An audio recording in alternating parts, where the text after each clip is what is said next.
Aqui o Papa Leão XIV, Robert Prevost, agora com virtudes e desafios, Sim. Não mais pontos favoráveis ou contrários. Sim, e como pontífice eleito também, né? Mudamos o cargo dele, ele que era prefeito do dicastério para os bispos, né? Que a gente estava explicando, é uma espécie de ministério que cuida dos bispos e da nomeação dos bispos, agora pontífice eleito.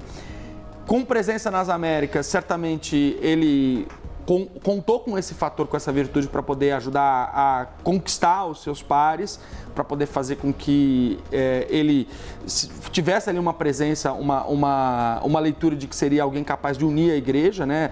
A gente chamou ele ontem aqui, curiosamente, de pastor de duas pátrias, porque ele une tanto a nacionalidade americana dos Estados Unidos com o tempo missionário no Peru, décadas aí de atuação em comunidades pobres no Peru. Então tem esse olhar para a América Latina, para países importantes que também compõem a igreja e que também fazem parte ali do colégio cardinalício. Então, unindo as Américas e unindo conservadores e progressistas, ele conseguiu chegar ao triunfo de se tornar o novo pontífice. Tem um outro ponto aqui, que é a visão internacional, porque como no dicastério para os bispos, ele ajudou Francisco a escolher quem seriam os bispos da Igreja Católica nos últimos 2 anos do pontificado. E o que a gente até destacava, né? Sendo essa ponte também do Vaticano com a América Latina. Sim, e com outros países relevantes como os da África e da Ásia, que tiveram, como você explicou, um crescimento não só na população católica, mas também no número de cardeais, né?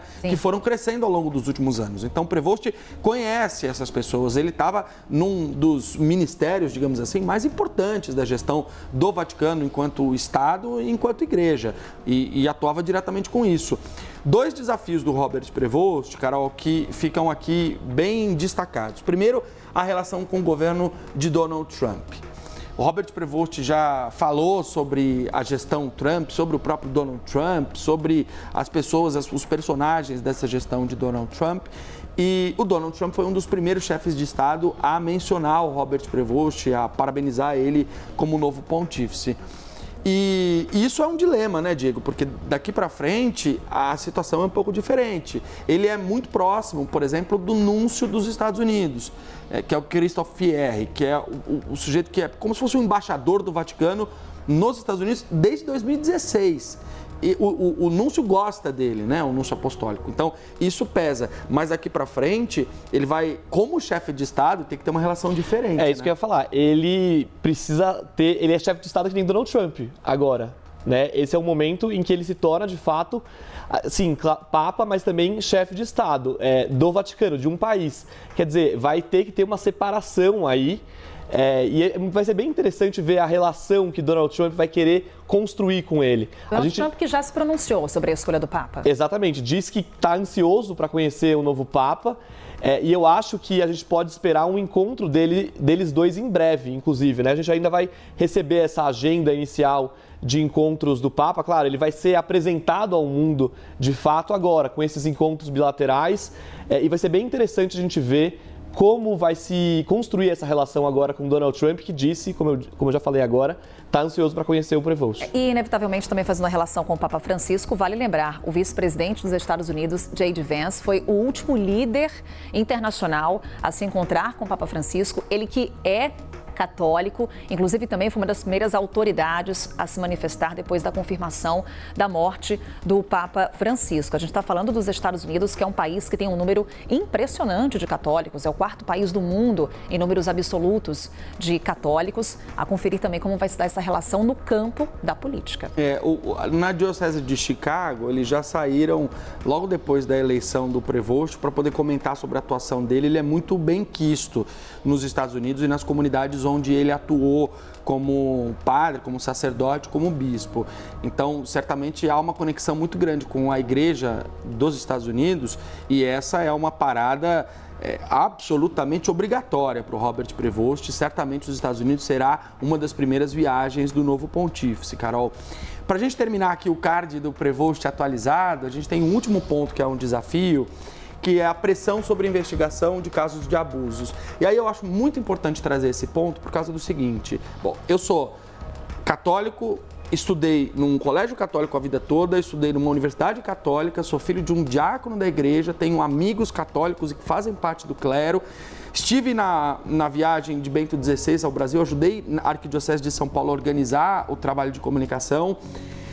Mas uma coisa é uma coisa, outra coisa é outra coisa. Fiquei emocionado, feliz, contente com a eleição de Robert Prevost, mas a gente não pode deixar de lembrar de pontos importantes que têm que ser ditos do perfil do novo pontífice.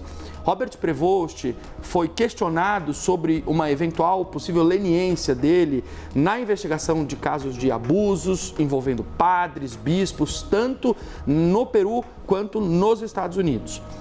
Agora ele tem um desafio pela frente, que é lidar com uma igreja reformada pelo Papa Francisco para lidar justamente com esse tipo de caso. E essa vai ser uma prova de fogo, porque levando em consideração todos esses questionamentos, a única postura que se espera do novo pontífice é de ter um trabalho exemplar de combate ao abuso e ao assédio dentro da igreja. Vamos ver como é que fica o nosso álbum de figurinhas? Só para fazer mais uma pontuação com relação a esse caso, Pedro, que você coloca como um desafio, o que diz o Vaticano sobre? Que, na verdade, o Robert Prevost, então cardeal, é que trouxe esses casos a público para a investigação. Sim. Só para trazer também a manifestação por parte do Vaticano. E que ele seguiu as regras, Exato. todo o rito processual do Vaticano, da Igreja Católica. Então, essa é a explicação que se dá para esse ponto específico, mas não podemos deixar de perder isso de vista. E é importante dizer também que o Papa Francisco foi falado ali que ele poderia ter sido um pouco mais rigoroso com algumas questões de leniência envolvendo pedofilia, envolvendo abuso sexual. Então, quando ele assume agora o papado, ele também vai ter que continuar isso e reforçar isso, na verdade. As continuidades, né? O que deve ser esse pontificado de Leão XIV. Vamos então para o nosso álbum. Agora acabou. Olha aqui, temos a nosso card premiado. É isso. Os outros cardeais que acabaram votando, elegendo, ajudando a eleger o novo pontífice ficaram para trás. Sarrazú, Pierdô, Pizzaballa, Tagle, Parolin, Avellini, Turkson, Grech. Não tivemos o primeiro Papa asiático, não tivemos o primeiro Papa negro da história moderna, não tivemos o primeiro Papa africano, não tivemos o Pizzaballa de Jerusalém, nem o Matteo Zuppi, o italiano, o arcebispo de Bolonha. O escolhido foi Robert Prevost, que aparece agora com selo e tudo aqui no nosso álbum. Essa ideia não foi do Railson, a figurinha dourada? Exatamente, o Railson que falou ontem. Eu lembro disso. Quando saiu a notícia, a gente estava aqui, Diego, Railson e Gustavo Uribe, e o Railson falou assim: Pedro, você falou dele hoje, pode botar a figurinha dourada no álbum, porque agora a gente tem o Robert Prevost como Papa eleito. Não é o primeiro africano, Católica. não é o primeiro asiático, mas é o primeiro nascido nos Estados Unidos, Isso, né? É o primeiro agostiniano.